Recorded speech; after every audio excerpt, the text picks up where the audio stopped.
শিলচরে পুনরায় সংগঠিত হলো ভয়ঙ্কর হিট অ্যান্ড রানের ঘটনা। ডাম্পারের ধাক্কায় ঘটনাস্থলে মৃত্যু এক বাইক চালকের। ভয়ঙ্কর এই দুর্ঘটনাটি সংগঠিত হয় শিলচর ইম্ফল রাষ্ট্রীয় রাজপুর রংপুর ক্লক টাওয়ারের সামনে। মৃত বাইক চালক জন কাছাড় জেলার উধারবন্দ শালগঙ্গার বাসিন্দা প্রদীপ ধর বলেই জানা গেছে। ঘটনার বিবরণে জানা যায়, বাইকের দুই যুবক যাওয়ার সময় হঠাৎ করেই দ্রুতগতিতে আসে ডাম্পার বাইকটিকে ধাক্কা মেরে ঘটনাস্থলে পলায়ন করে। এই ঘটনায় মৃত্যু হয় প্রদীপ ধর নামে এক বাইক চালকের।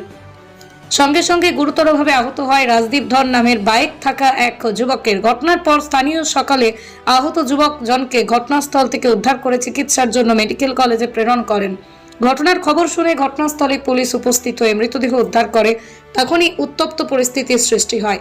উত্তেজিত জনতাকে দুর্ঘটনা সংঘটিত করা ডাম্পার সহ চালককে গ্রেপ্তারের দাবি নিয়ে কিছু সময় শিলচর রংপুর রাস্তা অবরোধ করে প্রতিবাদ সাব্যস্ত করেন। তারপর পুলিশের আশ্বাসে রাস্তাটি অবরোধ মুক্ত করেন স্থানীয়রা।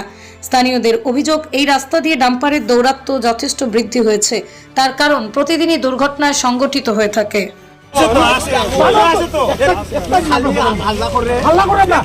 আমার আগে সব বালুতি টাকা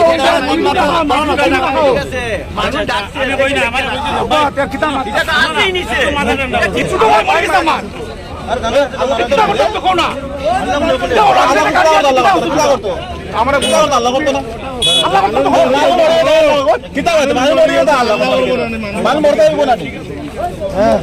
মান মরি কার কাছে সেদিন বড় ভাই বড় ভাই কি কিছু কোটি টাকা হয়ে গেছে বালু দিয়া ভালো মরে গেছে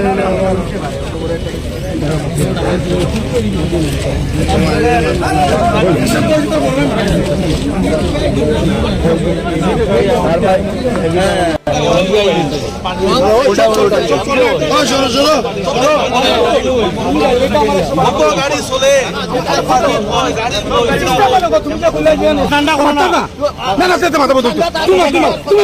তুমি মাথা দেবো ঠিক আছে না ঠিক আছে মাথা তুমি মারতাম না মারতাম না মারতে